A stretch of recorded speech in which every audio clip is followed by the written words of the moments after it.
Hi മച്ചാമാരെ, welcome to my channel. മച്ചാമാരെ, ഇന്ന് ഞാൻ ഭയങ്കര ഹാപ്പി ആട്ടോ. കാരണം മലയാളികളുടെ സ്പെഷ്യൽ ഒരു സാധനമായിട്ടാണ് ഞാൻ ഇന്ന് വന്നേക്കുന്നത്. Parotta and beef combination. എന്റെ പൊന്നെ, അത് പറയുമ്പോ തന്നെ ആലോചിക്കേണ്ട കാര്യമില്ലല്ലോ. അപ്പൊ നമുക്ക് നേരെ കുക്കിങ്ങിലേക്ക് പോയാലോ.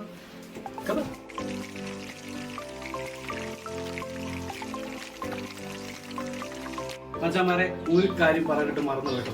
ഞാൻ ഇവിടെ എടുത്തേക്കുന്ന മീറ്റ് എന്ന് പറയുന്നത് ഫ്രോസൺ ബോൺലെസ് ബഫലോ മീറ്റ്. ഇത് നമ്മുടെ എല്ലാ ലുലുവിലും അവൈലബിൾ ആണ്. നമ്മുടെ ഫ്രണ്ട്സ് സജസ്റ്റ് ചെയ്തിട്ട് കിട്ടിയ സാധനമാണ്. അപ്പൊ നിങ്ങൾ ട്രൈ ചെയ്ത് നോക്കുക. അതുപോലെ തന്നെ നാച്ചുറൽ മലബാർ പൊറോട്ട, ഇത് പൊളി ഐറ്റമാണ്. ഇത് നമുക്കിപ്പോ ഉണ്ടാക്കാനായിട്ട് എനിക്ക് അറിയത്തില്ല, പക്ഷെ ഞാൻ നെക്സ്റ്റ് പ്രാവശ്യം ട്രൈ ചെയ്യും, അത് വേറെ കാര്യം. പക്ഷെ ഈ സാധനം വേറെ ലെവലാണ് വെച്ചാൽ നമ്മുടെ നാട്ടിലൊക്കെ അടിച്ച പൊറോട്ട ഇല്ലേ, അതുപോലെ നമുക്ക് സെറ്റ് ചെയ്തെടുക്കാം. ഫൈനലി ഞാൻ കാണിച്ചു തരാം.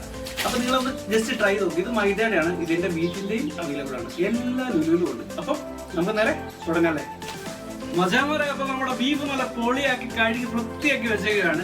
അടുത്തതായി ഇതിലേക്ക് വേണ്ട ഇൻഗ്രീഡിയൻസ് ആണ് ഞാൻ പറയാൻ പോകുന്നത്.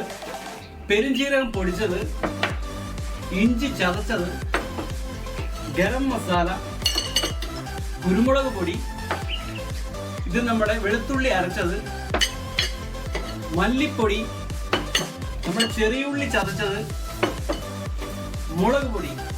ഇതെല്ലാം മച്ചാൽ ഇത് ഇവനില്ലാതൊരു പരിപാടി നടക്കത്തില്ല കേട്ടോ. കറിവേപ്പില. അപ്പം ഇത്ര ഇൻഗ്രീഡിയൻസ് ആണ് ഞാൻ ചേർക്കുന്നത്. പിന്നെ ആവശ്യത്തിന് ഉപ്പും. അപ്പൊ ഇത്രയും കാര്യങ്ങളാണ് ഞാൻ ഇതിലേക്ക് ചേർക്കാൻ പോകുന്നത്.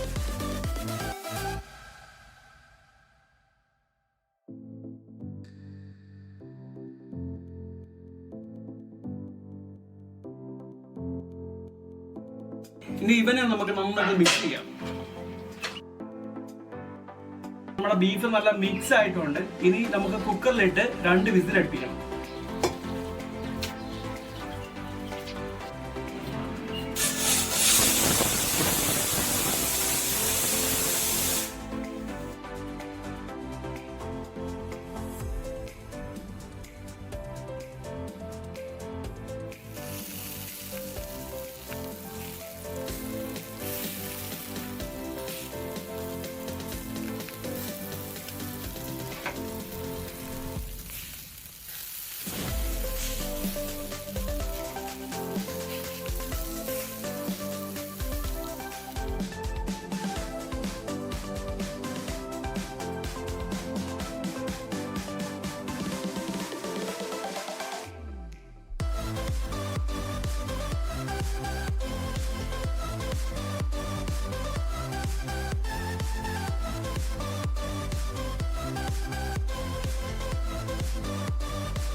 അങ്ങനെ നമ്മുടെ ബീഫ് വരട്ട് ഇത് സെറ്റ് ആയിട്ടുണ്ട്. നമ്മുടെ പൊറോട്ടയും കൂടെയുണ്ട്. അപ്പൊ നമുക്കൊന്ന് ആസ്വദിച്ചൊന്ന് കഴിച്ചു നോക്കാം അല്ലേ.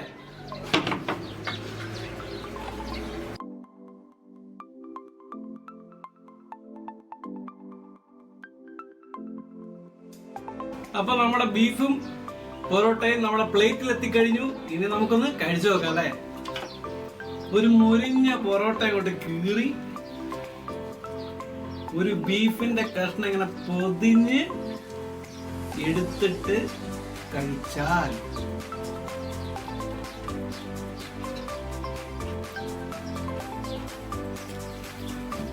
എന്നാ വെച്ചാൽ ഇതിന് പ്രത്യേകിച്ച് എക്സ്പ്ലെയിൻ ചെയ്യേണ്ട കാര്യമൊന്നുമില്ല. ഒരു രക്ഷയില്ല. ഓ, നല്ല ടേസ്റ്റ് ആണ്. നിങ്ങൾ മസ്റ്റായിട്ടും വീട്ടിൽ ട്രൈ ചെയ്ത് നോക്കണം. ഓ, എനിക്ക് എക്സ്പ്ലെയിൻ ചെയ്യാൻ വാക്കുകളില്ല. അടിപൊളി.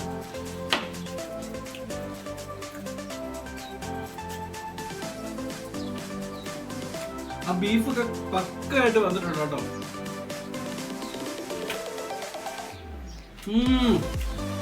വേറെ വൈകുന്നേരം എത്ര പെട്ടെന്ന് എനിക്ക് തീർത്താലേ എനിക്ക് അടുത്ത വീഡിയോയിലോട്ട് പോകാനുള്ളൂ. അപ്പം എൻ്റെ അടുത്ത വീഡിയോയിൽ ഇനിയും കാണാം. നല്ല നല്ല വെറൈറ്റി ആയിട്ട് ഞാൻ ഇനിയും വരും. അതുവരെ ബൈ.